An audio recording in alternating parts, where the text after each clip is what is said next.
Okay, so I've got to make a video on this, man, because I got a lot to say about this game. Now, Hollow Knight is a game that I thought was the most overrated Metroidvania of all time, but I've changed my mind, okay, after playing this game right fucking here. So this game is called Leica Aged Through Blood, and if you look up this game, you'll see that it has a lot of praise from gaming journalists and, you know, fans of the game, 9s out of 10s. Just look it up on YouTube, you'll see shit like, why you must play this shit? I must play! An absolute indie gem, you know, whatever. But I need to come out here and say that that is an absolute lie, okay? This game right here is going to be the most overrated Metroidvania I've ever played. Before I take a big old steamy shit on this game, let me tell you what I did like about it. The graphics and the music, that's about it. They were really good, admittedly. Really nice graphics and really good fucking music. Good job to whoever made this music, because it was actually really good. Definitely fit the tone of the game and added to the experience of that sort of immersion. It had like vocals and everything, quite beautiful, you know. But that's about it for my praise. Everything else, I just couldn't stand about this game.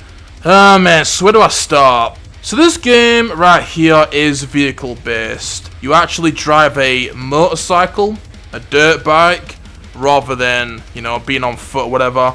So it's a Metroidvania with vehicle based combat and platforming, which I like the idea of, right? I do like that concept. It's quite unique. It reminds me of Trials Rising, Trials Fusion, whatever the hell it's called, which is a game that I still need to play.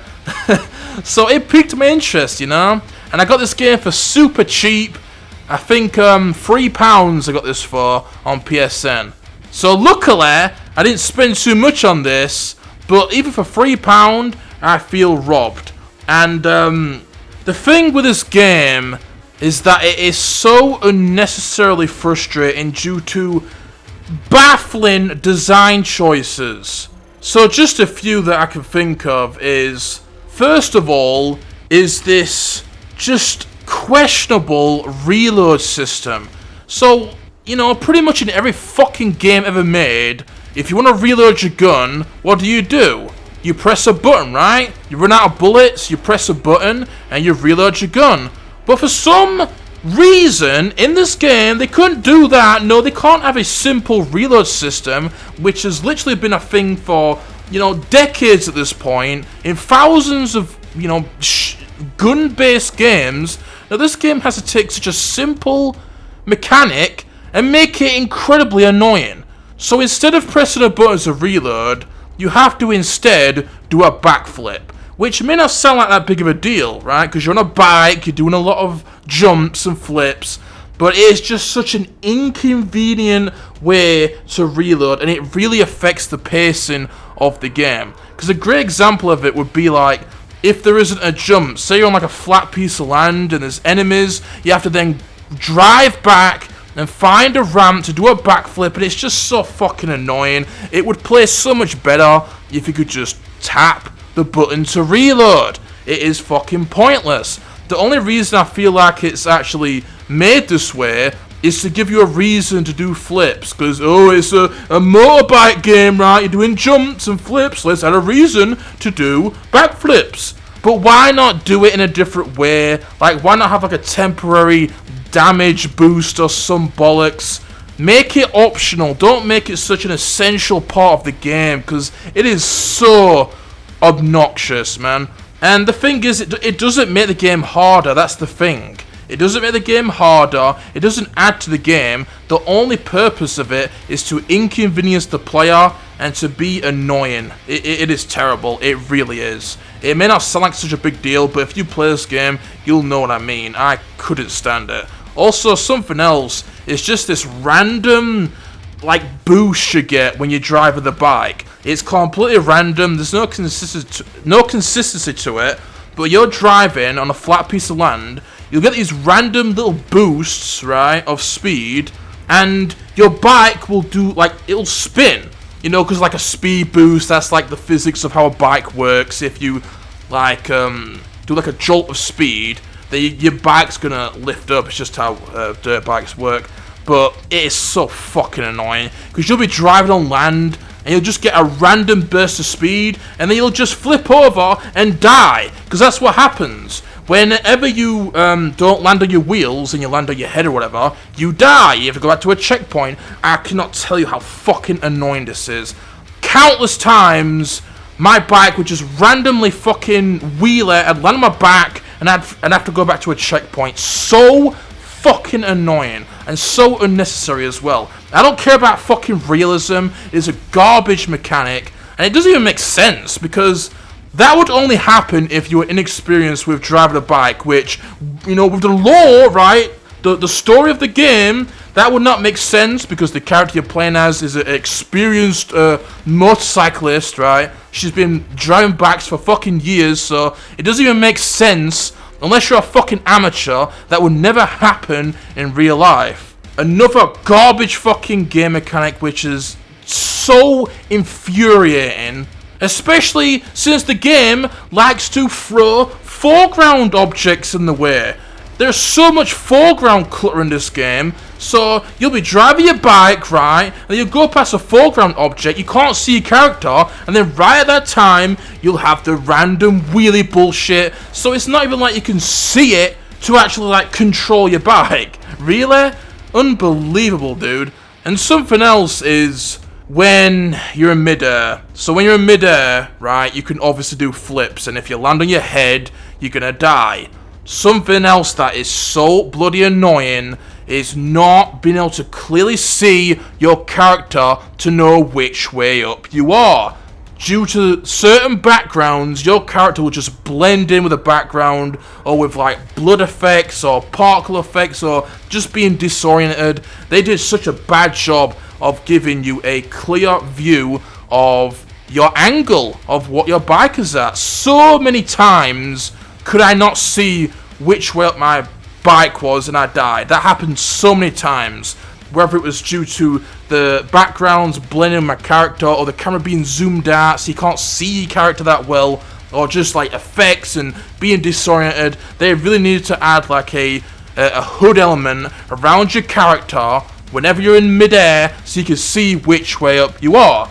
Now they do have something like that, but it's so stupid, because rather than putting it around your character, right, you know, where you actually want it, because if you're in midair, you're going to be looking at your character to see which way you're up, they instead put it on your aiming reticle. Why would they put it on that, man? I could never get used to that. Seriously, the entire game, I could never get used to it. I tried, but I simply couldn't. Especially since the aiming reticle isn't in the same spot. It's going to be moving all over the place, you know? It might jolt to the left, then you might go to the right. They should have had it over the character. That would have solved that problem. Put a compass around the player, like a circle with the arrow, whenever you're in midair. That would fix that entire issue. It wouldn't matter if there was foreground objects, because you'd have that hood element. I don't give a fuck about if it isn't immersive, you know, having a big hood element around your character. This is a video game, and game design is always the most important. This, like, aiming reticle system is so terrible. It is a flawed system. Some people may be able to get used to it, but it's an easy fucking fix. Put it around the character. Something else as well, it's not that big of a deal if you adapt to it, but is the fast travel system. So in this game, you can't travel from checkpoint to checkpoint, which I would do, honestly, if I was making a Metroidvania. Way too common is these inconvenient fast travel systems, but in this game, you have limited fast travels where you'll usually have one in every area or every other area. They don't even have the decency to put one in every area. So, you know, the game is annoying due to that, because you can't just fast travel easily. You have to, you know, go out your way and drive to one. Metroidvania needs to stop doing this. And if that isn't bad enough, right? So not only do you have to, like, drive, you know, 2 minutes to find a fast travel, you know, going through areas that you've already gone through, but you also have like an ammo system, right? Like a finite system. You can't just fast travel infinitely. You have to get these candles and you have to use a candle to fast travel. So if you run out those candles, then, well, tough luck, you can't fast travel. This wasn't such a big deal because I was just smart. I didn't fast travel constantly, only did it when I needed to. But come on, dude, let me fucking fast travel, man. And that's the thing with this game, that it just loves to inconvenience you. The end of the game, when you do this quest, you can get this pendant or something that allows you to fast travel infinitely. But at that point, you've already bought a bunch of candles or crafted a bunch of candles, so it's fucking pointless. Instead, they should have just had infinite fast traveling from the beginning, and then have the pendant allow you to fast travel from checkpoints. You know, like Blasphemous. Why not do that? And it's not just like these design choices that are bad in this game. It's also other things. Like something else that is absolutely, honestly unacceptable is the enemy variety. I fucking kid you not, there's literally 4 enemy types in this game. 4! You have the gun enemies, you have the rocket launcher enemies, you have these mounted turret enemies, and you have these enemies that jump out of these chests. That's it. I'm not kidding. 4 enemy types in a Metroidvania. That is honestly unacceptable. Even for any game, that's fucking bad. But for a Metroidvania? Really? The whole point of Metroidvania is exploring new areas and finding new enemy types to fight. 4 enemies. And same with the bosses. There's only 6 bosses in the entire game. And keep in mind, this is not a short game either. This was like a 20-hour game. Imagine only having 4 enemy types and 6 bosses in a 20-hour Metroidvania. What an absolute joke, man. I don't understand the praise for this game at all. It's incredibly frustrating, and it's seriously lacking in simple departments such as enemy variety. And the level exploration ain't great either. The map ain't that big, and you're probably thinking, well, if the map isn't that big, then how come it took you so long to beat the game? Do you know why that is? Because you do so much fucking backtracking through previously explored areas. And oh my god, don't get me started with the side quests. The side quests, or just the quests in general, are absolutely appalling. They really are appalling. Do you know what every quest comes down to? Go here, pick up an item, or do something, and come back. So at your base, you'll have different NPCs, you can talk to them, and they'll want you to go and do something. So say we talk to, you know, some bitch here, she'll be like, okay, I want you to go here and get me this. So you'll go there, get that, and then come back. Not even like go here, have a cool encounter with a wave of enemies or something that's specifically designed for that mission, right? No, it's literally just go to this part of the map, pick up an item, and come back. And every single quest is like that. The only difference is that instead of collecting an item and bringing it back, you might have to plant a seed or something, or talk to someone. But the formula is always the same. And the items that you have to collect don't spawn there from the beginning, like any Metroidvania would. You know, actually rewarding you for exploring the areas. No, instead, you have to actually talk to the person, and then the item will appear. Which is fucking bullshit, because it forces you to go through the same areas so many times. And you may be thinking, well, that's a part of Metroidvanias, is revisiting old areas and accessing new parts of them that you couldn't previously. But guess what? Throughout the course of the game, you only get 2 types of abilities that allow you to access new parts of previously inaccessible areas. This is gonna be the most low-effort Metroidvania I've ever seen in my life. Only 2 abilities, which is the shotgun, which allows you to sort of blast yourself a little bit higher, so then you can access like a higher ledge that you couldn't previously, and a dash move. That's it. In a Metroidvania, when one of the main core features is to earn new abilities so you can go to previously explored areas and access locations that you couldn't. You should be getting numerous abilities, not just 2. That's like if you played a first-person shooter and only had 2 guns in the entire game. This game is so fucking low effort. Piss poor enemy variety, piss poor boss variety, and piss poor ability variety. Oh my god. And one more thing that I have to talk about is the story. I'm not making this up. I'm seriously not. But this is literally based on periods. Menstrual cycles. So, spoiler alert, but pretty much, you play as this character called Laika, and she's like invincible, she can't die, and it's sort of like a curse that passes down through generations. So, Laika's mother had it, and then she had it, and then her daughter's gonna have it as well.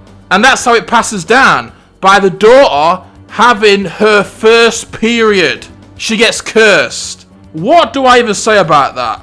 Did you ever think that some type of media with some kind of story or lore would be based on menstrual cycles? And it's not just that as well. It didn't even stop there. You literally have a quest about menstrual cycles. So there's this character in the hub world, and it's like some teenage girl or something. I didn't even know it was a chick at first.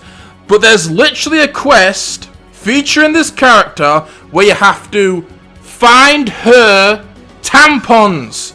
Yeah, a fucking quest where you have to go and find tampons for this character who's having her first period. I was just like speechless. Like, not only is that just something that you never thought you would see in any type of story ever, but how fucking weird is that? What the hell's this game's obsession with fucking periods? And a young girl's first period too? The fuck is wrong with these developers, man? That's fucking weird, dude. And something else that's pretty funny is that it's a post-apocalyptic game where you're fighting with the enemy, which is these birds, and I don't know if this was just due to how I progressed the story, but when I started this quest, I'd reached the part of the game where my daughter had been kidnapped, and I needed to save her. I had to find her and get her back. So I literally was in a situation where my daughter had been fucking kidnapped in a post-apocalyptic wasteland with brutality everywhere, murder, death, just unspeakable things happening, and I'm over here looking for fucking tampons. My daughter has been kidnapped, and I'm looking for tampons. What the fuck? Oh, God. So my final verdict for this game is don't bother playing it. If you like Metroidvanias, there is plenty of good Metroidvanias out there. Stay away from this one. This one is not worth playing at all, if you ask me at least. Don't listen to all the praise from the journalists and the videos and shit. I think it's a load of bollocks. The game is just incredibly frustrating to play due to questionable design choices that make the entire game just a pain in the arse to go through. The enemy and boss variety is absolutely unacceptable, some of the worst I've ever seen in my life. The quests are terrible, all the fucking same, just go here, fetch this. Terrible, repetitive, uncreative quests. Nowhere near enough abilities to actually incentivize going through previously explored areas to access new, previously inaccessible parts. Instead, it's just backtracking to pad out the game length due to those shitty side missions that you can't find the items for because you have to trigger them first, which is a blatant padding design choice. It's just there to pad out the game length. So I hope you all enjoyed. Let me know what you think in the comments. And, you know, no problem with anyone that likes this game. This is just my opinion, so don't take it too seriously. Alright? And I'll see you in the next one. Take care, sayonara, and peace out.